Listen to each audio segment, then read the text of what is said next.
What if I told you the look, the feel, and the sound of mainstream pop didn't start with MTV or the supergroups of the 80s, but with three young women from Detroit? Before today's streaming queens and arena spectacles, there were the Supremes. They didn't just make songs, they rewired the sound of American radio and changed what pop could look like on television. But behind the glitter is a story of rivalry, reinvention, and a cost that almost nobody talks about. If you think you know how a group becomes a brand and how a brand becomes a movement, watch closely. Because this isn't just music history. This is the blueprint. Here's why this matters. In the middle of civil rights turmoil, three black women conquered America's pop charts, 12 #1 hits, 5 in a row at their peak. They did it with precision and poise, the Motown finishing school, gowns that caught the light just right, the now iconic stop hand gesture that every living room could read. They turned television from a gatekeeper into a global stage and quietly reset how audiences saw black femininity, ambition, and excellence. But power has a price. Who gets to lead? Who gets left behind? And what happens when the machine that makes the hits starts remaking the people? Behind the smiles were hard choices, a rising star system, a name change that crowned one voice, creative tensions when the hit-making team walked out, Florence Ballard's struggle in the shadows, Diana Ross's ascension, Mary Wilson's fight to preserve the group's truth. They were America's most elegant success story, while cracks formed underneath the rhinestones. And still, the records kept coming. Where did our love go? Baby love. Stop. In the name of love. You can't hurry love. Love child. Hooks so clean, a heartbeat rhythm so simple, every future girl group took notes. In the next hour, we'll pull apart the formula, the tambourines, the pocket drums, the call-and-response storytelling that made pop feel inevitable. We'll track how image became strategy, how TV blocking became choreography, and how a Motown assembly line turned into the modern pop factory. From Las Vegas residencies to primetime specials, from chart triumphs to quiet heartbreak, we'll follow the decisions that built an empire and the decisions that broke it. Because this isn't just the story of the Supremes. It's the story of how pop learned to rule the room, radio, television, and everything that came after. So here's the question we'll answer. Was their perfection the key to freedom, or the price of it? To find out, we go back to where the dream began. Three teenage girls called the Primettes, a borrowed microphone, and a producer with a plan to cross the color line on American radio. Chapter 1 starts now.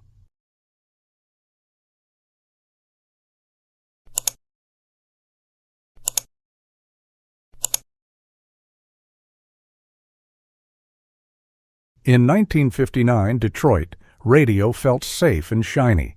Teen idol crooners, doo-wop harmonies, novelty singles you could whistle without thinking. But behind closed doors in the Brewster Douglas projects, working families were living the reality of segregation, factory layoffs, and strict industry gatekeeping. The Supremes did not fall out of a label meeting. They were built in school hallways, church basements, talent shows, and a tiny studio called Hitsville, USA. By the time anyone knew their name, the parts were already dangerous. Across town, the auto plants ran hot and cold. When shifts were good, Detroit pulsed. When they weren't, you felt it in the price of groceries and whether there was bus fare to rehearsal. The city's music, though, R&B, gospel, blues, doo-wop, was boiling. On late-night radio, you could hear the holy collision, church rhythms meeting street corners, ballads bumping into backbeat. And on West Grand Boulevard, an ex-boxer named Berry Gordy had bought a small house with a big idea. Bring black music into the center of America's pop mainstream. Polished, camera-ready, undeniable. Add gospel timing, jazz ears, pop hooks. In that space, three teenagers started to think dangerously big. Florence Ballard, a contralto with a voice like a warm engine. Mary Wilson, steady, social, the glue. Diana Ross, a nimble, bright tone that cut through any mix. They formed the Primettes in 1959, the sister group to the Primes, the unit that would morph into the Temptations. Their stages? School assemblies, neighborhood dances, talent reviews. Their gear? Borrowed mics, matching dresses someone's auntie hemmed the night before. Their goal? A shot at the room where the decisions got made. They auditioned early for Motown. Berry Gordy said, "Come back after you finish school." That could have been the end. Instead, they kept grinding, cut a single on a tiny label. Lou Pine hustled every showcase they could find, learned how to blend their voices until the chords felt like one person breathing. By 1961, they signed to Motown and became the Supremes. That name mattered. It wasn't just a title, it was ambition, and ambition needs structure. Inside Hitsville, USA, Gordy's house was a factory of feeling. One room, Smokey Robinson writing metaphors like arrows. Another room, James Jamerson inventing bass lines that walked and talked. Down the hall, Charlie Atkins shaping choreography that read cleanly on TV. And upstairs, Maxine Powell's Motown finishing school, posture, diction, grace, how to glide across a stage and own the camera without saying a word. The Supremes drank it in. Wardrobe wasn't decoration, it was strategy. Micro gestures weren't cute, they were television literacy. Every rehearsal had an outcome. Make a black girl group look and sound like the future of American pop. Add the Motown rhythm, a heartbeat kick drum, tambourine up top, guitars that chop the pocket like a metronome with charm. And then the secret weapon. Holland Dozier Holland, HDH, a writing production team chasing economy of hooks and story song clarity. But here's the twist. The hits didn't land right away.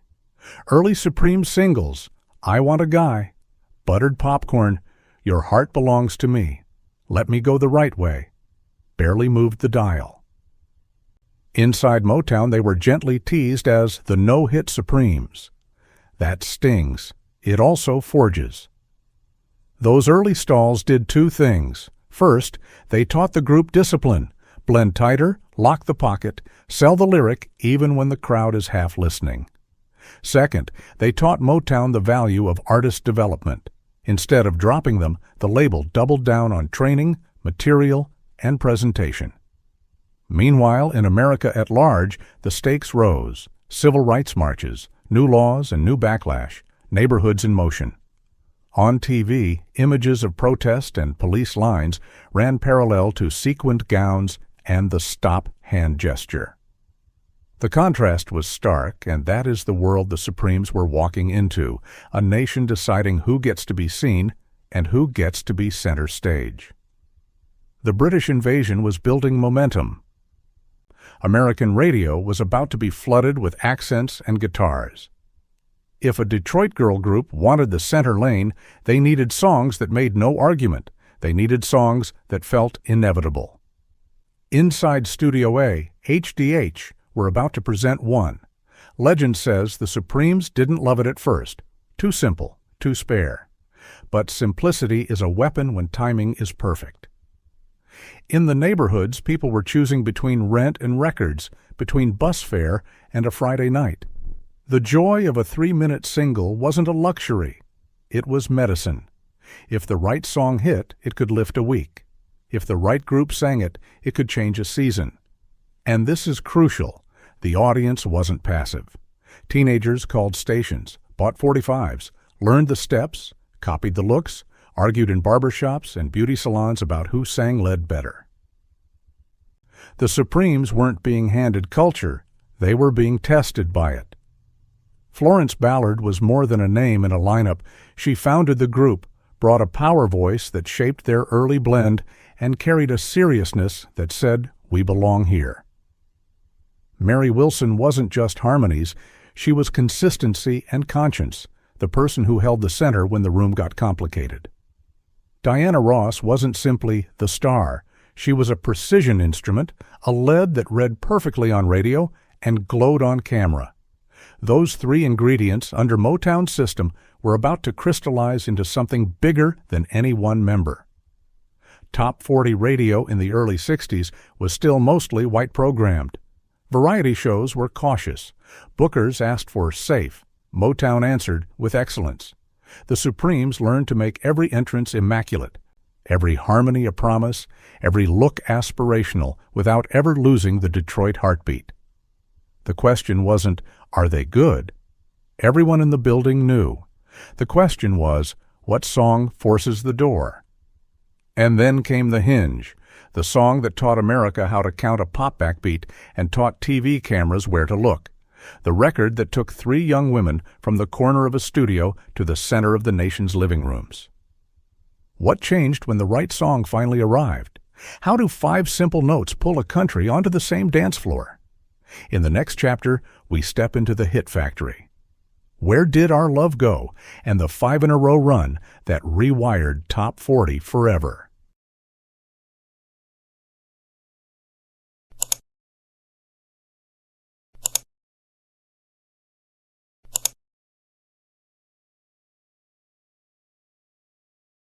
After one quiet click of a metronome, the room tilted. The first time the Supremes cut Where Did Our Love Go in 1964, people stopped talking. It didn't sound like a new act. It sounded like a weapon. The bass walked, the tambourine kissed the top of the groove, and Diana's lead floated like it had no friction. In a summer of loud guitars and British accents, that record arrived and embarrassed anyone who said black pop harmony was over. The kids heard the future. The papers heard a problem. Those opening footsteps in the hall drums, the doo-doo vocal motif that feels like a heartbeat you can hum. It's minimal, almost bare. That's the trick. When the parts are this clear, the story lands harder. Radio programmers leaned in. Teenagers called stations. Within weeks, number 1. And once the door opens, you don't knock again. You run through. Next came Baby Love, the melody you can sing while tying your shoes. Number 1. Then Come See About Me, a plea with a bounce. No 1. Stop, In the Name of Love, a hook you can see with your hands. No.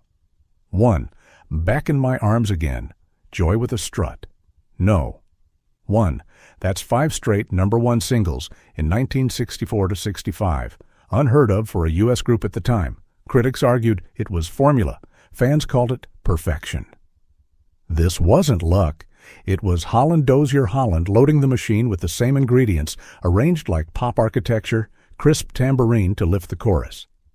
4-on-the-floor kick that makes your feet move whether you mean to or not. Call and response that lets background vocals talk to the lead, not just behind it.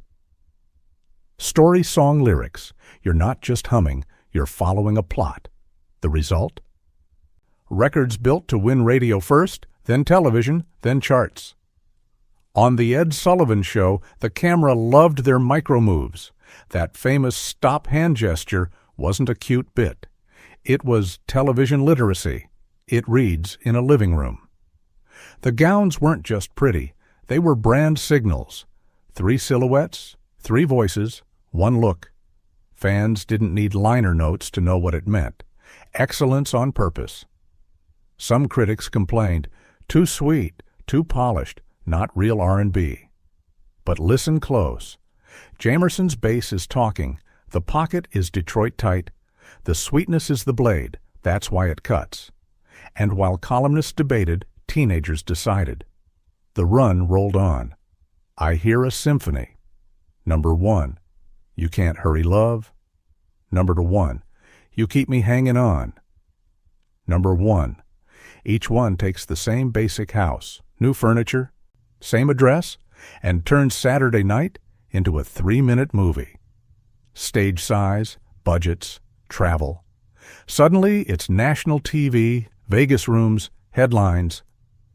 Bookers who once asked if a black girl group was right for the audience now asked, how fast can we get 'em? Behind the curtain, the pressure rose, too.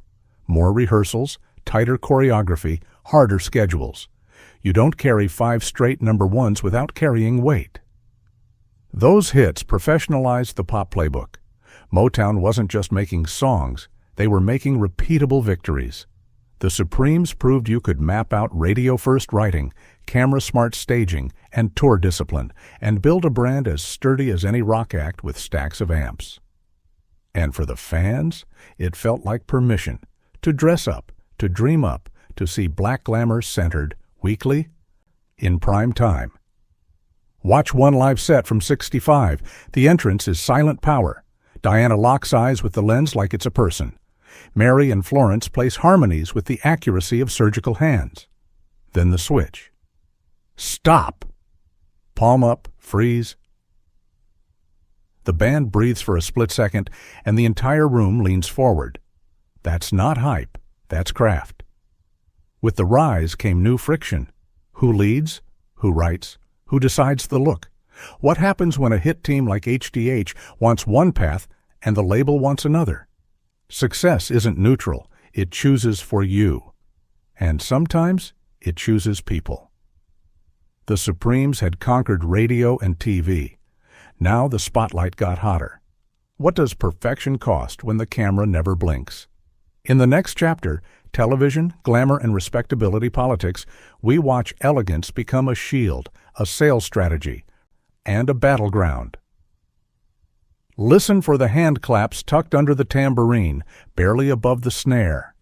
They widen the stereo image when mixes go to mono to TV, giving the illusion of a bigger room, or the way the baritone sax clips the downbeat to announce the chorus.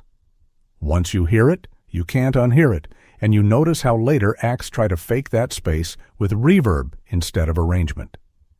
The myth had friction. Whispers about who should sing lead, about Florence Ballard sidelining, about whether Polish was code for make it easier for white audiences. Respectability politics got layered onto artistic choices. But remember the stakes. Primetime TV had gatekeepers. The finishing school, Maxine Powell teaching posture, diction, camera angles, was not assimilation so much as armor. The Supremes dressed to be unignorable. Diana's lead is conversational theater. She sings like she's telling you a secret at arm's length. Mary brings calm gravity. Florence brings earth and heat. Together, they make vulnerability feel strong. Lyrically, the voice is often first-person present. Stop, in the name of love. You keep me hanging on. A rhetorical stance that makes 3 minutes feel like now. That immediacy is why the records still land. Anyone can buy matching dresses. Not everyone can balance sugar and steel. The myth made them iconic. The craft made them undefeatable. They changed slang. Stop, as a gesture. They changed dance floors, micro moves that every school dance could copy. They changed radio formats. Pop and R&B programmed side by side because the phones wouldn't stop ringing. Try to imitate it, and you learn the truth. It's simple until you try to play it right. But elegance is a bargain. You get the crown, you pay the tax. What happens when success asks for a different lineup, a new message, and a leader's name on the marquee? Next, reinvention, fractures, and professionalization, 1967 to 1970. The era when the brand got bigger, the spotlight got narrower, and the costs came due.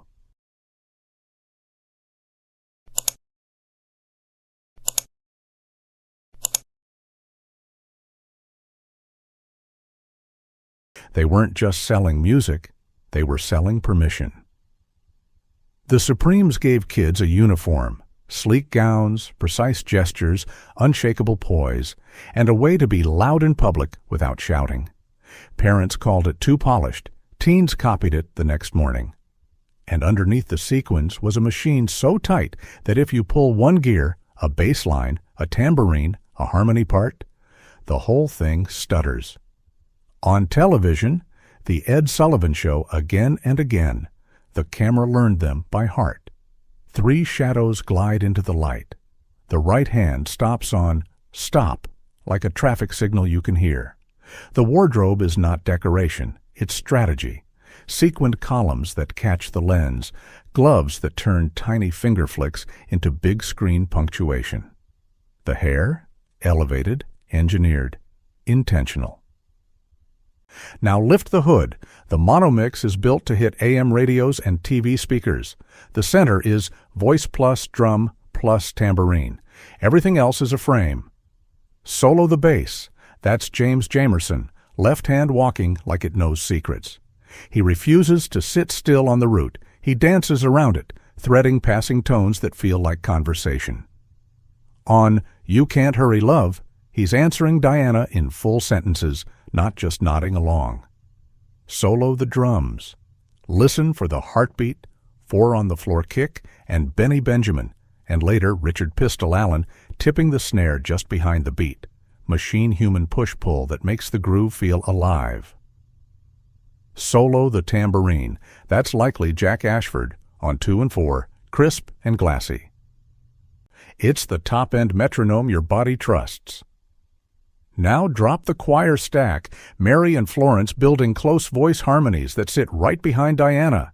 They're not wallpaper, they're counter-melody and moral support, the friend in the room who says what you can't say out loud. On Stop, In the Name of Love, the backgrounds are the courtroom chorus. On You Keep Me Hangin' On, they're the echo of a mind that's already decided. Pull Mary or Florence out, and the lean, elegant tower tilts. Energy nudge. Here's the piece almost everyone misses. VO. Holland Dozier. Holland wrote story songs with short sentences and long echoes. Verse pre-chorus, then the trick. A key change or a breakdown that resets your ear without breaking the flow. They leave air around Diana's syllables. They let Earl Van Dyke's piano stitch edges together. They put Mike Terry's baritone sax where other producers would have shoved another guitar. You don't notice the architecture until you try to copy it, and it doesn't stand up. Myth Engine, gown symmetry, politeness sharpened into power, was easy to imitate. But the craft wasn't. Most groups heard sweet and missed the muscle. Jamerson's defiant bass logic, the choreographed breath before a chorus, Charlie Atkins' microsteps designed to read on TV, not just in a theater. The Supremes were not soft, they were surgical. Culture was noisy. Civil rights headlines, marches, counter-marches. In living rooms divided by race and region, the Supremes arrived as elegant, unapologetic black womanhood. For many viewers, this was their first weekly image of black glamour with no punchline attached. That sparked love and anxiety. Some critics said, too respectable. Others said, not political enough. But every Sunday night, millions met a version of America that had been kept off screen. Roll a 65 performance. The camera pushes in on Diana. She locks the lens like it's a person. Mary and Florence anchor the cord, shoulders angled to triangulate the frame. On Back in My Arms Again, the background vocals shadow the bass rhythm, so your ear hears two grooves, one in the low end, one in the mid. That's not accident, that's score.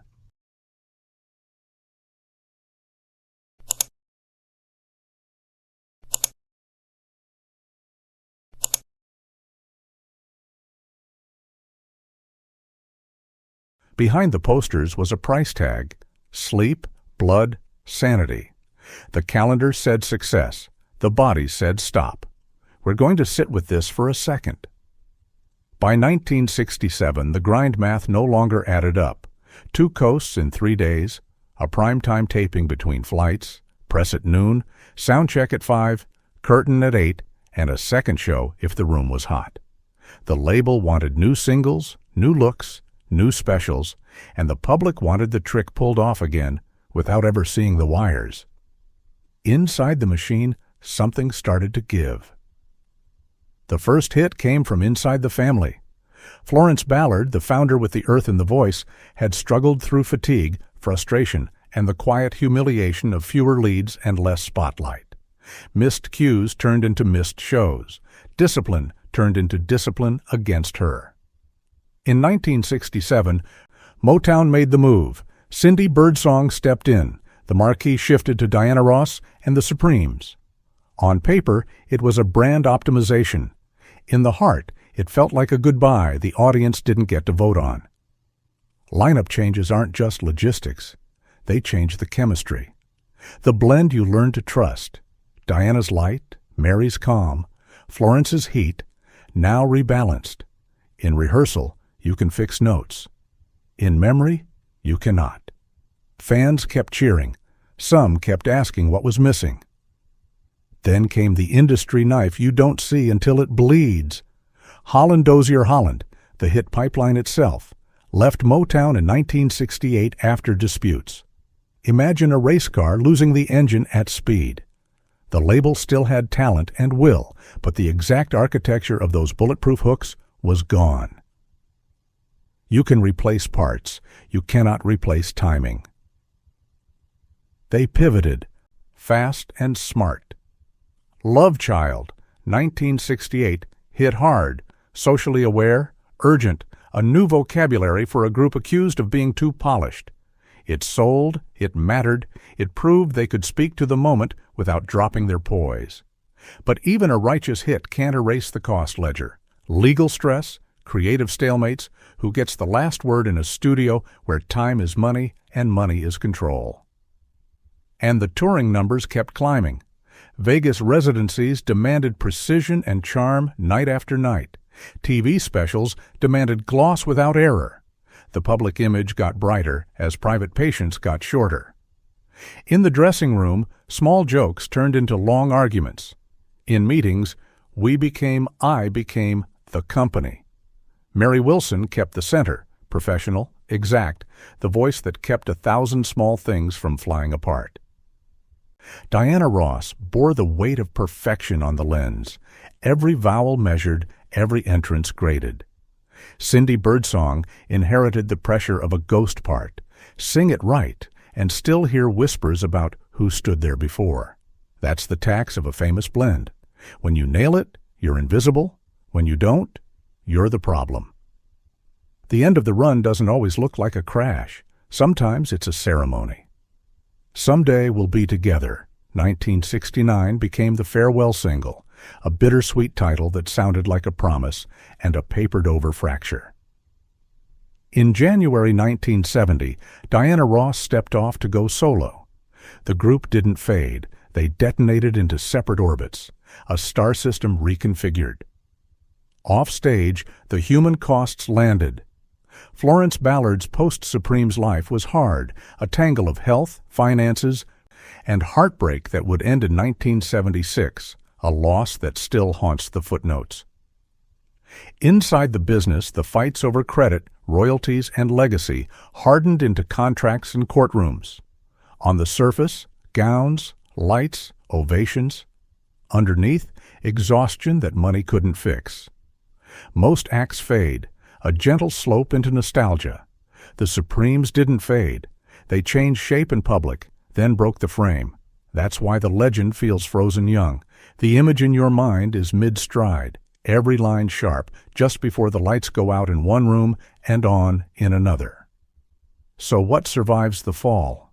The blueprint, the way hits are built, the way stages are blocked, the way a pop act becomes a brand and a brand becomes a language. Next, the blueprint, what modern pop learned from the Supremes, 1970s today, how their moves echo through Destiny's Child, En Vogue, Spice Girls, Little Mix, and every award show performance that thinks a camera is a person you can look in the eye.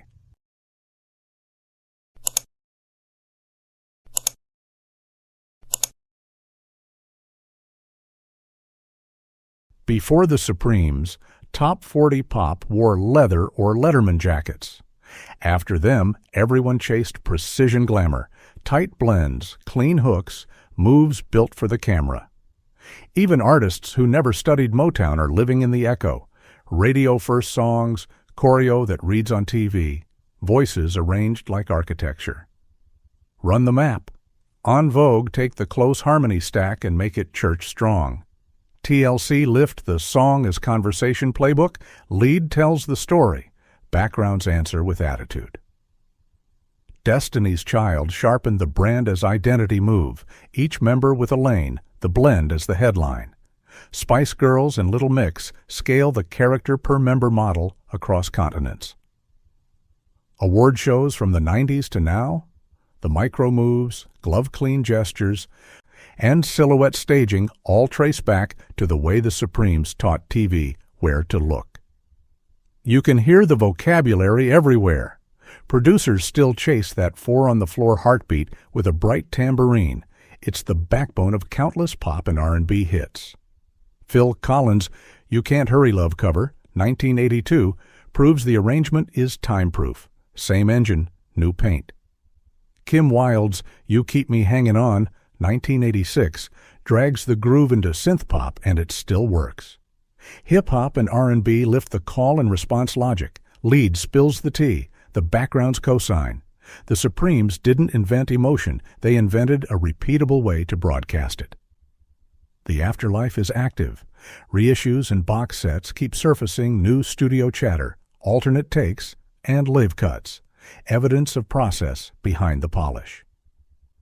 Tribute nights from Detroit to London sell out because the story still belongs to crowds. Documentaries and museum exhibits keep returning to the same truth. They weren't just famous, they were foundational. And murals and playlists do the quiet work. Every time a teenager discovers Stop in the Name of Love on a curated mix, another circuit connects. Why now? Because a 2025 listener hears things a 1985 ear might have missed. You hear Jamerson's bass logic like a second narrator.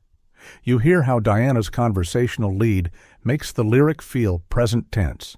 You hear the production's air, space that modern mixes often fill with effects. And on today's tiny phone speakers, those AM-engineered arrangements still cut.